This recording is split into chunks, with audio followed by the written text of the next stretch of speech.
Hoy vamos a leer la historia de dos hombres que tuvieron un encuentro con Jesús. Van a ser muchos a través de este evangelio. Marcos, como ya saben, es un evangelio de acción, entonces va de historia a historia y van a ser muchas las historias, pero hoy nos toca ver dos y vamos a notar que unos van a ir solitos a Jesús, mientras que otros tienen que ser llevados a Él. En nuestra historia todos van a Jesús, vamos a notar esto, por su padecimiento, por lo que están sufriendo, ya sea físico como lo es en este caso o cualquier otra cosa, mientras que Jesús hoy nos va a decir que hay más en la vida que eso, porque muchas veces nos acercamos a Él por una gran necesidad. Y es algo físico quizá como lo que estamos viendo hoy en nuestra historia, o algo económico o matrimonial o lo que sea, pero Jesús está hoy para decirnos que Él tiene algo mucho más que eso. ¿Sí? No, como que nosotros, como que se nos cierra el mundo y pensamos solo en eso, cuando Él dice, no, tengo mucho más para ti. En Mateo 16... y aquí en Marcos 8 después lo veremos que Jesús dirá que aprovechará el hombre si ganare todo el mundo y perdiera su alma. De eso vamos a hablar hoy. Jesús nos va a presentar una parte nueva de su ministerio en lo que sana físicamente, pero también hoy vamos a ver que tiene el poder para sanar, ¿qué crees? Espiritualmente también. Para ver eso vamos a dividir el texto en dos partes y como subtítulo le vamos a dar a la primera parte el nombre El que solo vino, 32 a 41, versículo 32 a 41, El que solo vino. Se me hizo interesante ese nombre porque hace muchos años tenía mi tía un perro que le puso solo vino, ¿sí? Y yo no lo identificaba, o sea, es porque era nomás una palabra, solo vino.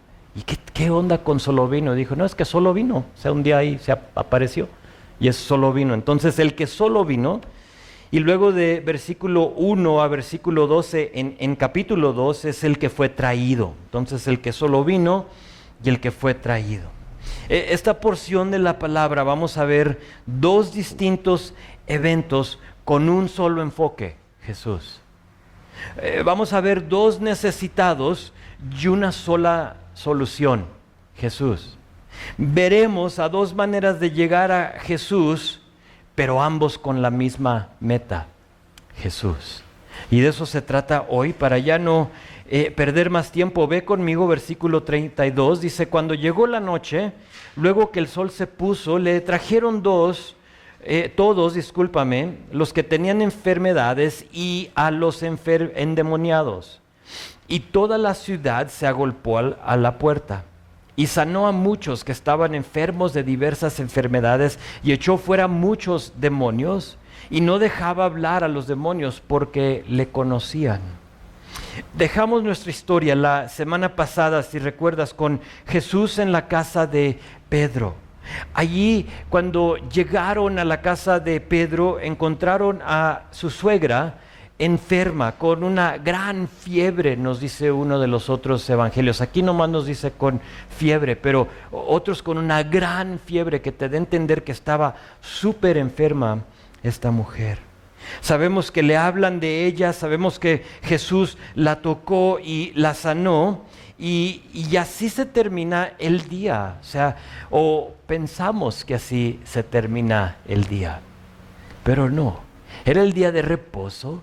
Y si tú recuerdas el día de reposo, fíjate aquí dice las primeras palabras, dice cuando llegó la noche, nos da a entender que fue después de el fin del día del sábado, el día del reposo, del Shabbat, porque el Shabbat se observa para los judíos del viernes al atardecer, al sábado al atardecer. Entonces ya era en la noche y ahora sí que ya eran libres de moverse por la ciudad, porque en el Shabbat no puedes hacer mucho, no puedes salir, no puedes andar, vas a la iglesia y a la sinagoga, regresas y es un tiempo de reposo total. La ciudad se adormece, o sea, nadie hace nada. Pero ahora sí, ya llegó la noche, entonces ya no es el sábado. Y ahora sí son libres para moverse por la ciudad. Y aquí toda la ciudad, fíjate, hace fila en la casa de Pedro. Venían a Jesús porque ya había corrido la voz que se habían dado cuenta, discúlpame, de lo que Jesús había hecho en la sinagoga, que había sanado al endemoniado, con el espíritu maligno. No solo eso, sino que había hablado con una autoridad que no habían visto. Y esa noticia ya corrió, pero era el sábado, entonces nadie podía ir a él. Hasta que ya se permite el tiempo y van todos. Y pues vean lo que hace en verso 34. Dice que sanó a muchos. ¿Cuántos serían? No nos dice, no sabemos. Sabemos que toda la ciudad está ahí. No sabemos cuántos vivían en esa ciudad, pero ponle que sean 500 personas. Eran muchas personas las que estaban ahí. Era una gran multitud. ¿Se imaginan la escena? O sea, yo no sé, a mí me viene a la mente porque ve los que están ahí, están enfermos y endemoniados. ¿Sí? Entonces personas con diversos problemas, físicos todos. Y a mí me viene la escena o a la mente como urgencias en el hospital general. Quizá tú has estado ahí. Y tú sabes, estaba platicando con Gustavo, con su familia el otro día de que ellos ahí estuvieron y ya ahí está al que balearon, ya ahí está el que se cortó, ya ahí está el que se cayó, y eso es esa escena, si has estado ahí, pero a un nivel como más grande. ¿Sí? O sea, una fila de cientos de personas necesitando ayuda. Ahora, para esta hora del día, Jesús ya ha tenido un día completo, ha predicado en la sinagoga, ha sanado a un endemoniado, ha sanado a la suegra de Pedro, y aquí dice que toda la noche sanó a todos los que pudo. Entonces Jesús ministra toda la noche. ¿A qué hora terminaría? No sabemos. Si el atardecer es vamos a decir que a las 7, y está toda la fila de gente, y no nos dice que sanó a todos, pero a muchos. Entonces, ¿a qué hora sería para cuando Él dice, o sea, ya basta, ya no puedo? No sé, yo me imagino que pues ya era noche, 11, 12 de la noche a lo mejor. No sabemos, solo sabemos que no pudo sanar a todos para cuando era el tiempo para dormir, y eso será importante más adelante, porque vamos a ver que Jesús va a regresar a Capernaum. Ahorita está en la ciudad de Capernaum. Entonces ya es noche, y así de cansado, o sea, hubo aquellos que tenían su ficha, pero pues no alcanzaron, y a lo mejor a ti te ha tocado estar en fila, y tienes tu ficha, pero no te alcanzó, y dices, híjole, pues regreso mañana, ¿no? Entonces esa es la escena, eso es lo que está pasando. Jesús se acuesta, ya era noche, a la hora que tú digas 10, 11, 12 de la noche, y vean qué hace, verso 35, y levantándose muy de mañana, siendo aún muy oscuro, salió y fue a un lugar desierto y allí oraba. Y le buscó Simón y los que con él estaban. Nos detenemos ahí para ver que en verso 35 dice que se levantó muy de mañana cuando aún estaba muy oscuro. Se levanta, se aparta y ora. Ahora, me puedo concentrar en la hora o en el tiempo del día y decir que dogmáticamente tenemos que pararnos temprano para orar, pero sabes, no lo voy a hacer. No lo voy a hacer. Esto sí sé. Hay algo hermoso, hay algo tranquilo, hay algo sereno a esa hora del día. Por lo menos eso me dicen. Yo no suelo pararme a esa hora. Esta mañana les tengo que contar. Creo Dios lo hizo a propósito.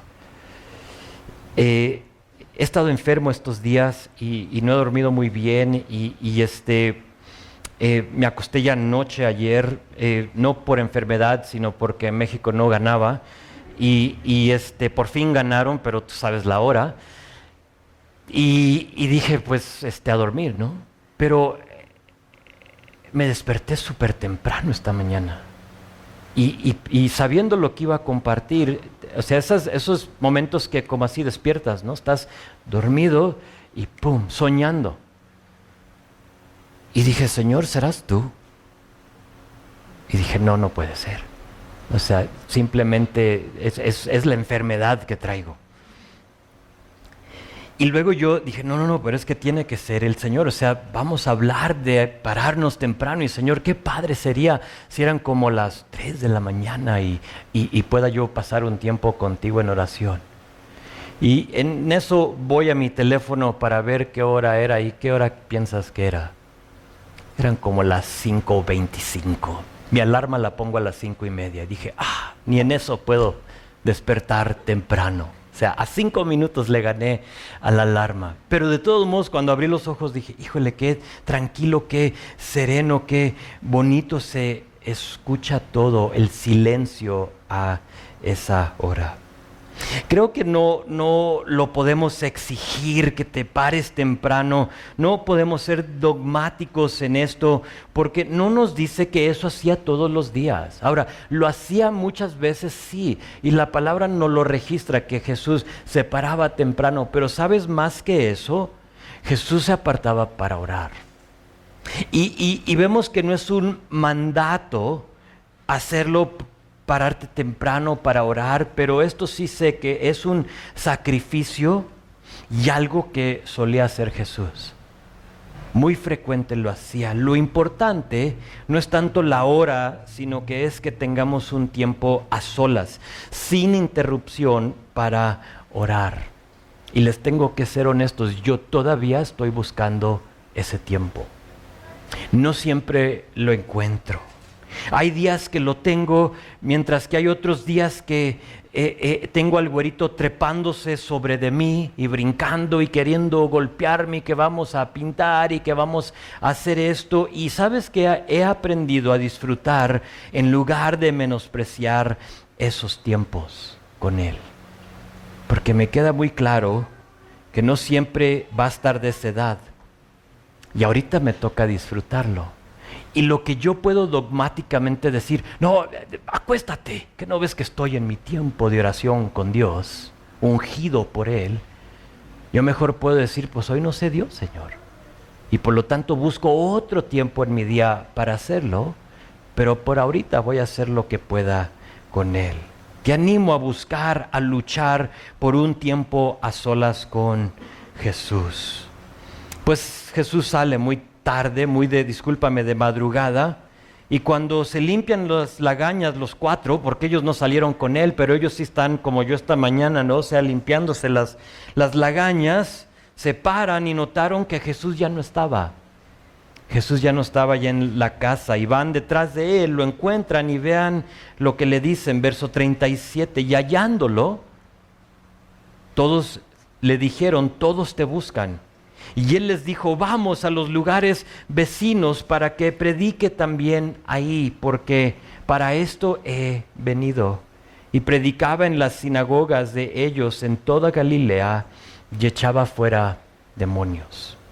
Noten que Jesús ni se dirige a lo que le dijeron.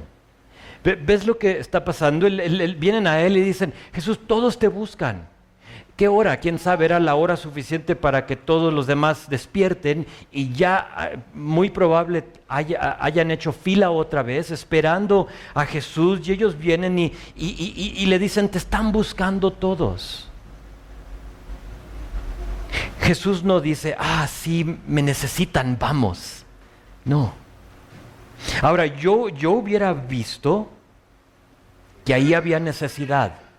Yo me hubiera fijado y reconocido que la noche anterior no tuve el tiempo para sanar a todos, para atender a todos. Y sabes que yo me hubiera quedado ahí. Pero, ¿qué creen? Su fama se extendía y él sabía que eventualmente lo iban a exaltar como su rey conquistador.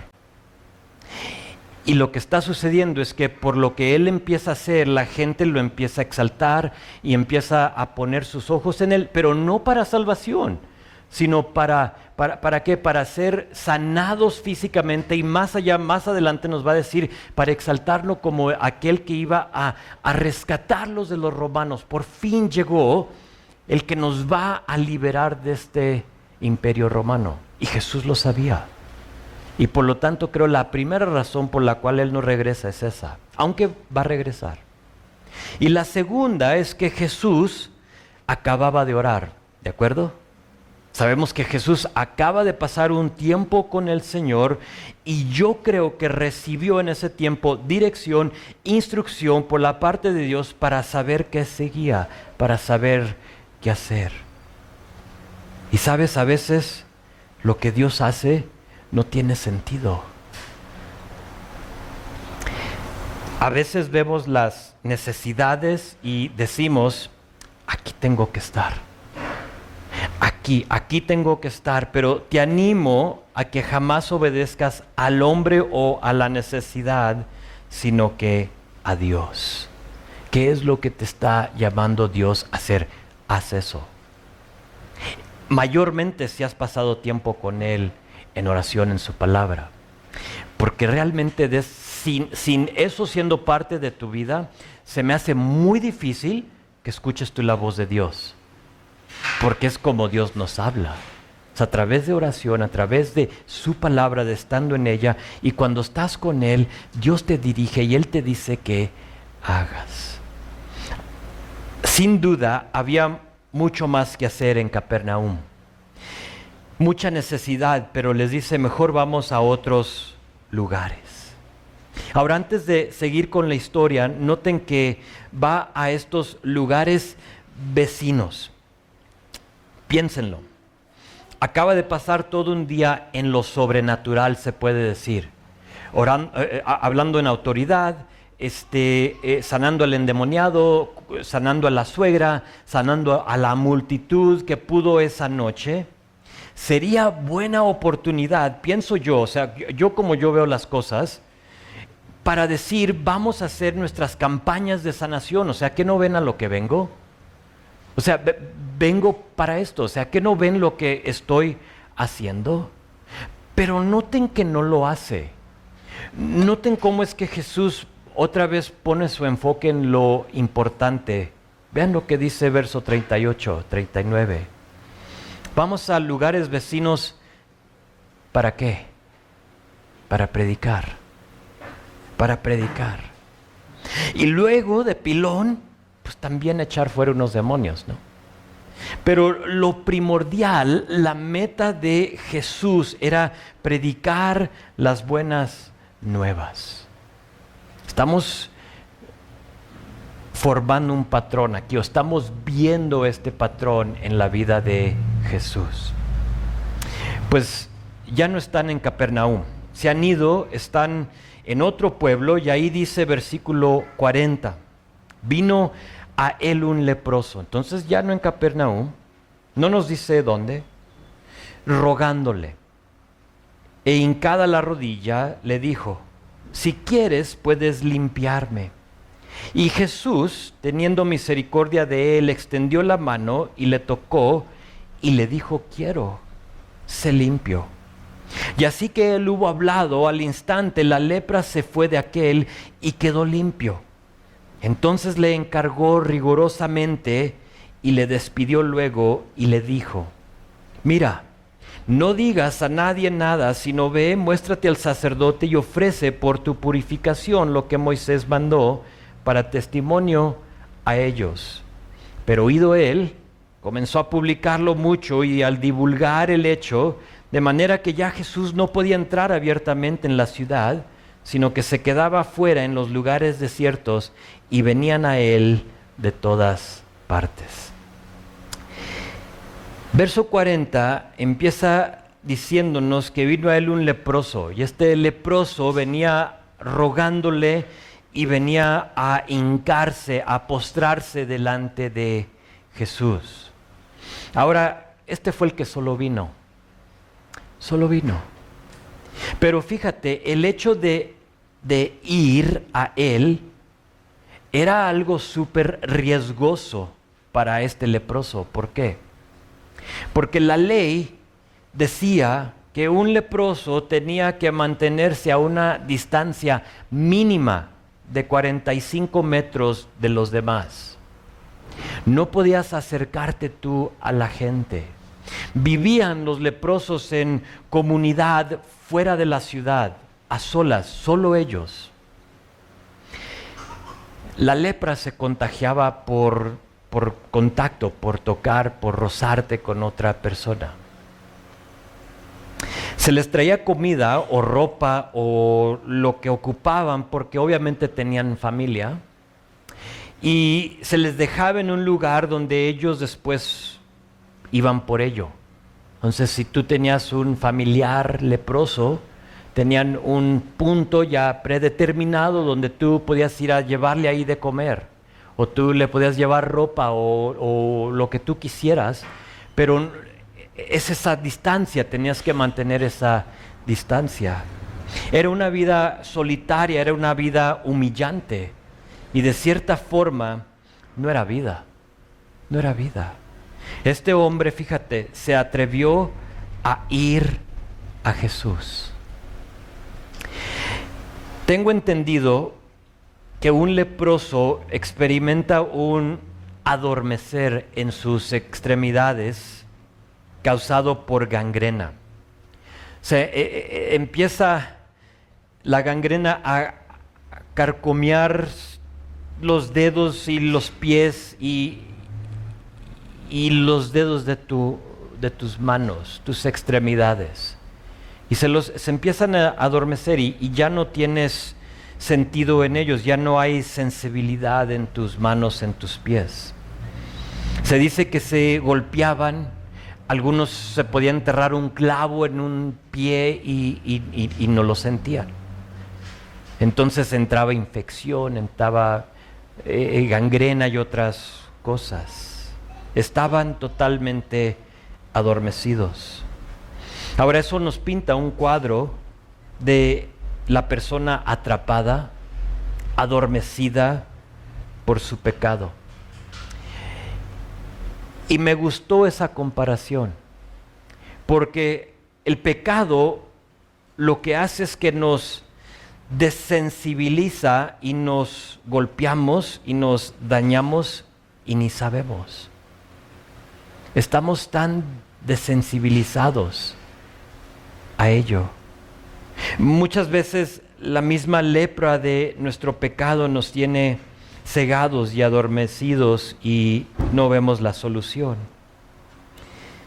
Esa era la condición de este hombre. Y no sabemos si alguien le dijo de Jesús o él lo vio, pero el punto es que él vino a él. Dijo, no importa la distancia, no importa lo que diga la ley, yo voy al que tiene la solución. Por lo que yo he visto o oído, no sabemos. Y quizá a ti alguien te ha hablado de Jesús o tú mismo has visto lo que ha hecho en la vida de otras personas, pero no te atreves a salir del campo de los leprosos. Ya se te hizo costumbre. Ya estás impuesto a los 45 metros. Ya estás impuesto al estilo de vida. Yo recuerdo que me impuse a ser leproso. Me impuse esa distancia. Me impuse al ambiente. Para mí era lo común andar en el campo de los leprosos. Era mi estilo de vida, pero ¿sabes qué? No me gustaba. Igual a este hombre, hay algo en él que le dice, sí sé quién soy, pero no me gusta. Y creo que todos tenemos que llegar a ese lugar en nuestra vida donde decimos, no me gusta. Sí, porque quizá tú estés aquí y estés en tu pecado, estés alejado de Dios o nunca te has rendido a Él, pero te gusta. Sí, quizás alguien te lo ha dicho, acércate, esto es lo que necesitas, esta es la solución, pero te gusta. Y tienes que llegar al lugar donde te da asco tu pecado y donde dices, sabes, ya no. Y yo recuerdo haber llegado a ese lugar y decir, me salgo del campo y no sé a qué voy. Este hombre no sabe a qué va. Simplemente sabe que la respuesta está en este hombre que se llama Jesús. Este hombre tiene años, también tengo que mencionar, sin tocar o ser tocado por otra persona. No había ninguna manera de tocar, por lo menos a los quienes amabas.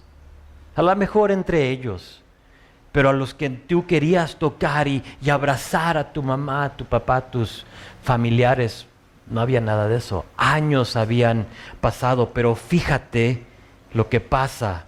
Va Jesús y en verso 41 dice que Jesús extendió su mano y le tocó. Tú ven y Él te toca, Él te sana.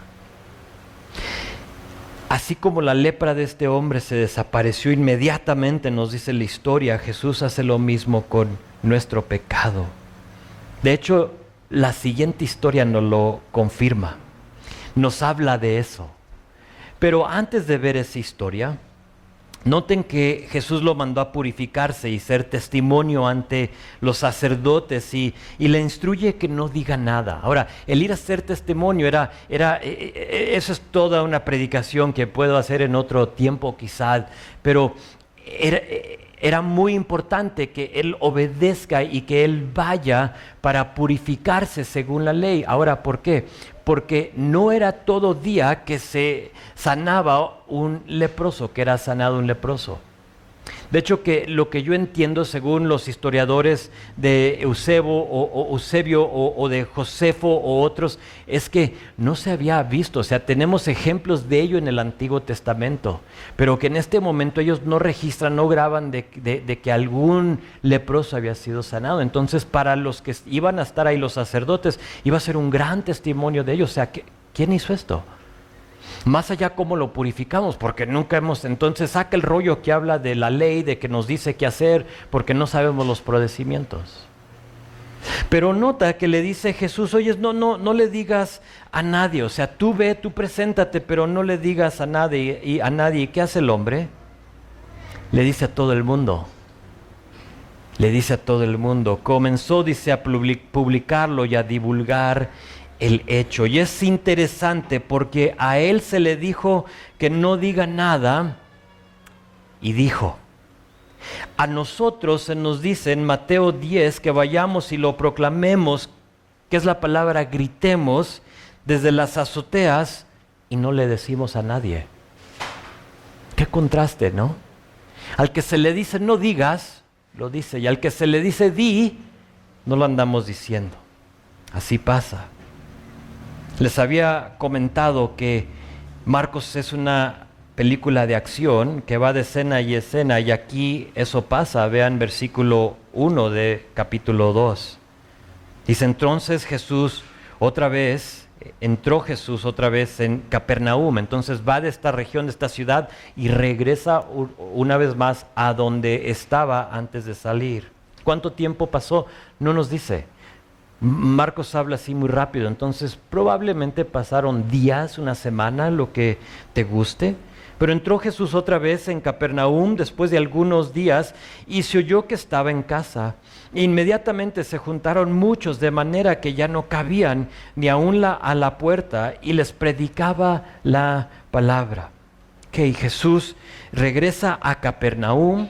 ¿Recuerdan a ustedes qué pasó la última vez que estuvo en Capernaum? Lo acabamos de ver.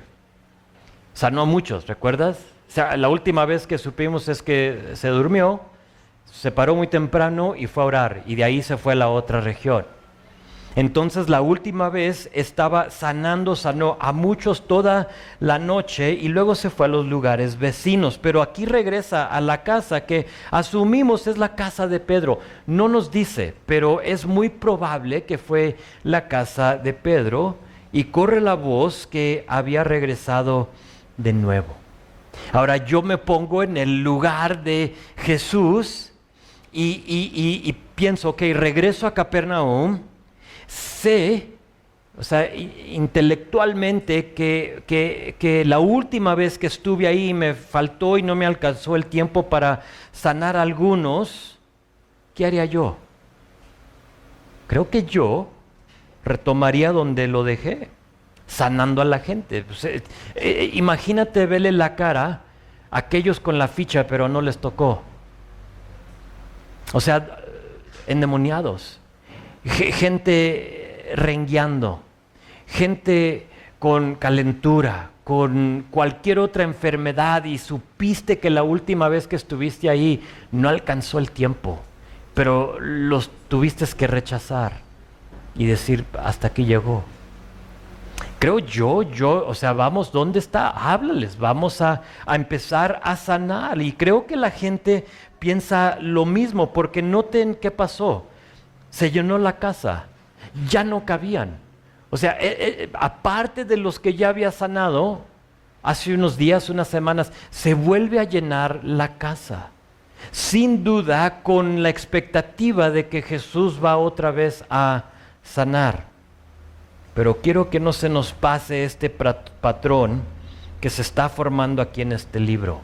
Se llena la casa y verso 2, ¿qué nos dice? Jesús les ¿qué? Les predicó la palabra. Les predicó la palabra. Más que física, nuestra mayor necesidad es espiritual. Y sabes, de eso se trata esta historia. Y por eso es que hacemos lo que hacemos. Por eso es que le damos la importancia a la palabra que le damos. ¿Sabes por qué? Porque eso es lo que libera a la persona de su pecado. Eso es lo que realmente permanece en la vida de una persona. Porque a veces son 10 los que sana a Jesús, pero solo uno regresa para darle las gracias. Tú sabes la historia. Y a veces los que son sanados o los que Dios provee por ellos de su necesidad, somos muy amantes a recibirlo, pero olvidarnos. Pero cuando Dios hace algo en ti por medio de la palabra, jamás te olvidas de ello. Y por lo tanto Jesús aquí otra vez más, 2 veces en nuestro texto vemos que llegaba a un lugar y como solía hacer, les predicaba la palabra. De hecho, de eso se trata esta historia. Vean verso 3. Entonces vinieron a él unos trayendo un paralítico que era cargado por 4. Estos hombres piensan lo mismo que yo. Jesús regresó para sanar a los que no alcanzaron la primera vez. Agarra a nuestro amigo, súbelo a la tarima y vamos a llevárselo a Jesús. Verso 4, y como no podían acercarse a él a causa de la multitud, descubrieron el techo de donde estaba y haciendo una abertura bajaron el lecho en el que yacía el paralítico. ¿Sí se imaginan, si ven la escena? ¿Sí están ahí conmigo? No estaban en un lugar como este, estaban en una casa de alguien. Y entonces están ahí y Jesús está compartiéndoles la palabra. Y dice aquí que vienen estos hombres y traen a un amigo en un lecho. Es como una tarima, como dije, hace cuenta en algo que lo podían cargar. Lucas dice que querían entrar hasta el frente para ponerlo delante de Jesús, pero no pudieron. O sea, ese era el punto. O sea, háganse a un lado, piden permiso y lo ven y le dicen, haz fila. Haz fila, o sea, yo todavía traigo mi ficha de la última vez que estuvo aquí Jesús. Hasta atrás, amigo. A lo mejor tú has estado donde están haciendo fila y se quiere meter otra persona. Y dices tú, no, espérame. Acá atrás está, acá, hasta atrás. Y eso es lo que está sucediendo aquí. Todos estaban sin duda esperando el milagro, pero Jesús les está dando palabra. Todos están como, ¿y cuál sigue? ¿Quién es? O sea, puede ser el mío. Quizá hay gemidos, quizá hay gente quejándose del dolor, hay quizá un que otro endemoniado ahí y todos están, pero Jesús está compartiendo Biblia. Les está hablando la palabra. Pues estos hombres evidentemente conocían a Pedro, o si no era la casa de Pedro, por lo menos al dueño de la casa, porque suben a la azotea y la empiezan a abrir. O sea, es una cosa subir a la azotea, es otra cosa decir, te permito empezar a abrir mi techo. Lucas una vez más nos dice y nos detalla en su evangelio que el techo tenía tejas. Entonces, haz de cuenta, tiene tejas, entonces empiezan a quitar las tejas. Ahora, para bajar a una persona, ¿de qué tamaño tiene que ser la abertura? Un poco grande, ¿no? O sea, porque no nomás lo van a bajar así como con una soga. O sea, todo el lecho, toda la tarima tiene que bajar. Es un paralítico.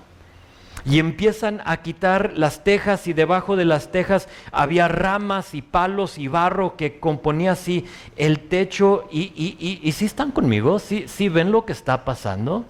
O sea, imagina que estamos aquí y de pronto empiezan a abrir aquí. Y empiezan a caer tierra, y empieza a caer así pedacitos de barro y de ramas. Y dices, ¿qué está pasando aquí? Y empieza a haber una distracción. Estos hombres, como yo lo veo, están desesperados. Pero ¿sabes qué? No solo desesperados, sino que a la misma vez persistentes. Persistentes. Y esa persistencia les va a dar resultado. Ve, hacen una abertura y lo bajan. ¿Y qué creen? Queda directamente enfrente de Jesús.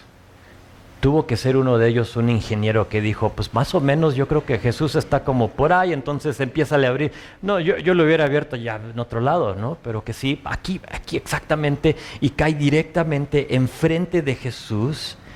Y luego dice verso 5, al ver Jesús, la fe de ellos, dijo al paralítico, hijo, tus pecados te son perdonados. Espérame. Pudieron haber dicho sus amigos, tienes que saber, Jesús, que todo este esfuerzo no fue para perdonar sus pecados, sino que para sanarlo físicamente. O sea, ¿qué onda con esto de perdonar pecados? Destruimos el techo de nuestro amigo para que lo sanes. Pensé en esto. Muchas veces nos atrevemos a traer a nuestros queridos a Jesús, pero porque queremos que les solucione sus problemas. Notamos que alguien está batallando y decimos, acércate a Jesús, es lo que necesitas. ¿Y qué pasa? Muy seguido se acercan a Jesús, pero todo empeora y dejan la fe, o lo que en un tiempo tenían como fe. Que nos quede muy claro que acercamos al paralítico, a nuestro amigo, a nuestro familiar, al que necesita a Jesús para restaurar lo que el pecado dañó. Y eso es lo que esta historia nos está diciendo. No acerques a alguien a Jesús para ser sanado físicamente cuando su mayor problema es su pecado. Esa es una receta destructiva para aquella persona. Estos hombres veían lo físico y no lo espiritual.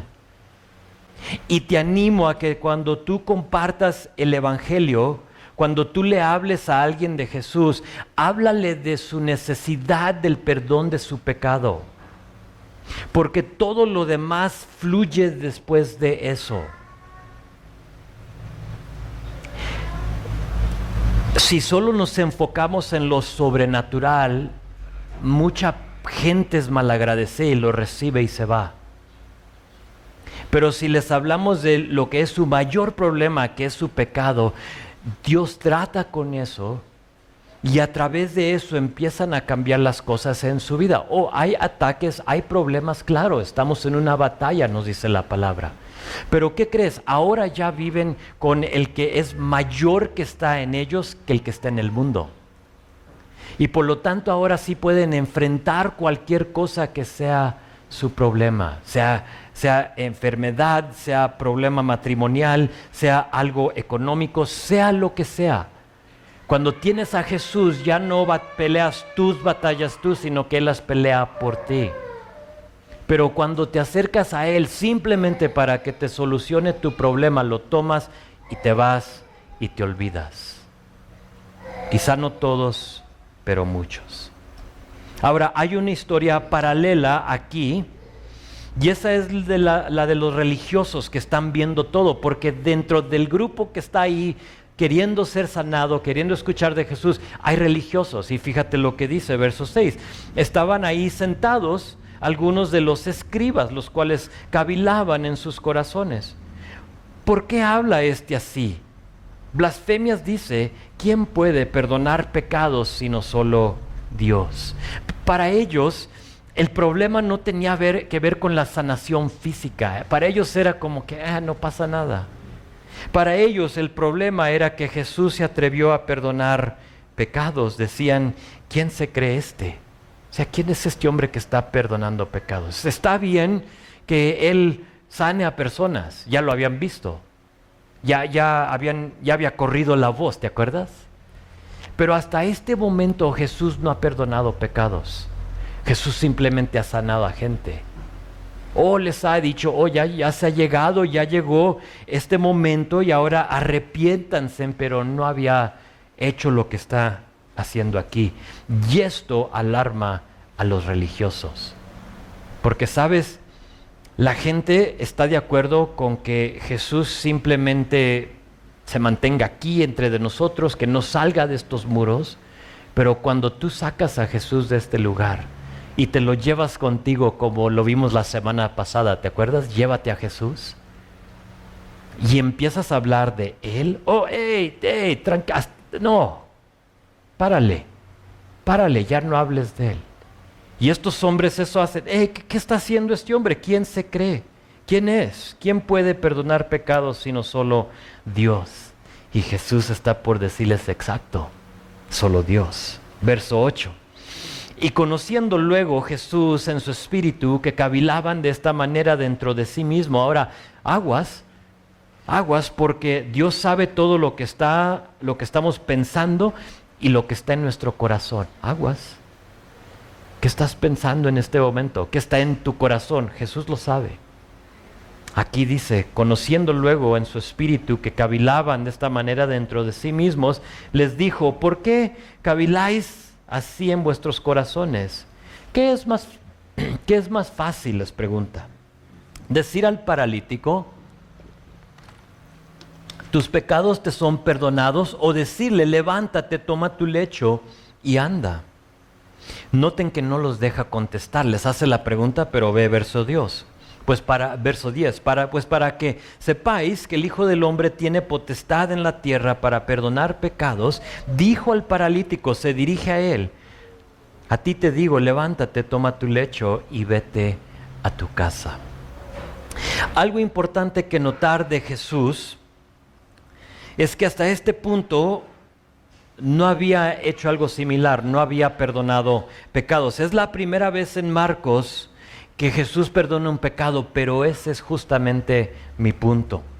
En mi opinión, Dios puso a estas personas religiosas aquí, en este lugar, en esta casa, para que experimenten lo que estaba sucediendo, para que de aquí en adelante toda la gente sepa que hay dos tipos de enfermedades.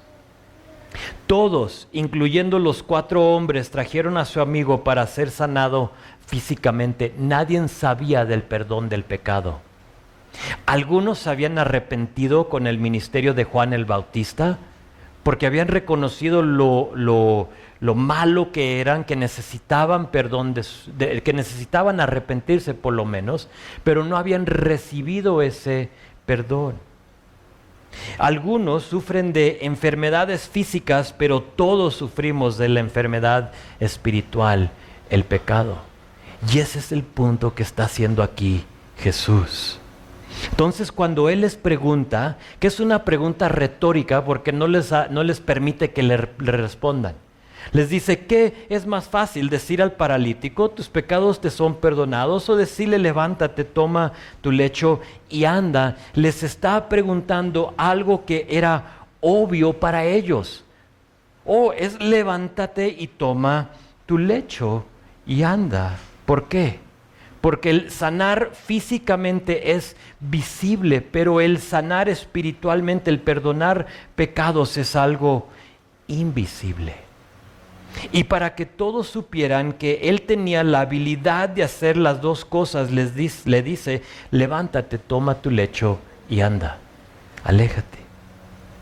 Pero vean lo que pasa, porque como que no les gustó lo que Jesús está diciendo, lo que dijo. Entonces, verso 12, se levantó enseguida y tomando su lecho, salió delante de todos, de manera que todos se asombraron y glorificaron a Dios, diciendo, nunca hemos visto tal cosa. Ahora, nosotros tenemos la ventaja de haber leído los milagros que Jesús hizo en capítulo 1. Ya lo hemos estado viendo, ya sabemos que ha sanado, hemos visto su historia, pero imagínense si este hombre no se levanta. Imagínense qué hubiera pasado si... Ahora, nosotros, como dije, tenemos la ventaja, sabemos que se va a parar. Pero imagínate estar ahí y que le diga, levántate, toma tu lecho y anda. Y no se para. El dueño de la casa diría, ¿y mi techo qué? O sea, ¿qué onda? ¿Y cómo lo vas a reparar? Los amigos estarían, en mi opinión, avergonzados. O sea, híjole, ¿qué hicimos? Trajimos, híjole, avergonzados, penosos. Y la multitud, ¿sabes qué pasaría? Saldría uno por uno desanimados. Totalmente desanimados porque venían a esta sanación física. Se para el hombre, toma su lecho así como le dijo Jesús y sale totalmente sano, tanto físicamente como espiritualmente. Jesús primero trató con su pecado. Hijo, tus pecados son perdonados. Es interesante porque no nos dijo que tuvo que haber rehabilitación, que tuvo que ir a hacer terapias pienso en mi amigo aquí Caleb, ¿no? Después va a tener, este hombre, nada. O sea, todo, los tejidos, todas las articulaciones, todo, los tendones, todo funcionó otra vez así como si era su primer día de vida. Quiero concluir haciendo un pequeño contraste y comparación en estas dos historias, del leproso y del paralítico. Tenemos en ambas historias dos personas que no funcionaban bien dentro de la sociedad. Ambos se sentían rechazados y despreciados por los demás. Tú no cumplías una función, tú no servías para nada realmente. El leproso no se podía acercar, el paralítico siempre necesitaba de los demás y nunca podía dar el mismo. En estos tiempos el ser paralítico o leproso, estar enfermo de esa forma, indicaba que había pecado en ti. Y por lo tanto tu enfermedad era el juicio de Dios en tu vida. Eso es lo que le decían a la gente. Por eso es que cuando viene el ciego, ¿te acuerdas? Le preguntan a Jesús, ¿y quién pecó?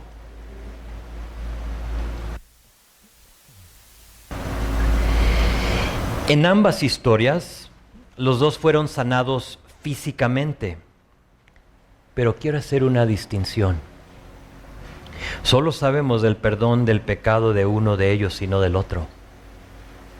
No sabemos qué pasó con el leproso.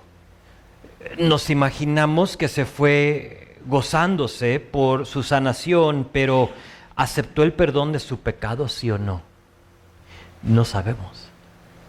No nos dice la palabra. Pero ese es mi punto. Dios puede hacer maravillas en tu hogar, en tu matrimonio, con tu salud, en tu economía, pero ¿qué has hecho con tu enfermedad espiritual terminal? ¿Qué has hecho con ella? Uno se acercó, él mismo, al otro lo trajeron Y no importa cómo llegues a Jesús, asegúrate de que se trate de que Jesús trate con tu mayor necesidad, y ese es el perdón de tu pecado. Quizá alguien aquí se ha acercado a Jesús, pero no por esa razón. Veniste como el leproso, veniste como el paralítico, veniste como aquel que necesita algo de Él sin pensar en que tu mayor necesidad es esa enfermedad terminal. ¿Por qué esa es terminal? A veces nos dan la noticia de que alguien tiene cáncer terminal, así lo nombran, ¿verdad? Y nos dicen, tienen 3 meses de vida. Pero ¿sabes que para ese creyente tiene 3 meses antes de empezar a vivir? Porque realmente se empieza a vivir después de esta vida. Y muchos hemos puesto nuestro enfoque y todo lo que somos en estos 70, 80, 90 años de vida sin pensar en lo eterno. Y queremos ser sanados aquí sin pensar en nuestra mayor necesidad. Yo pido que hoy tú hayas visto que servimos a un Dios que efectivamente sana físicamente, pero primero te quiere sanar espiritualmente.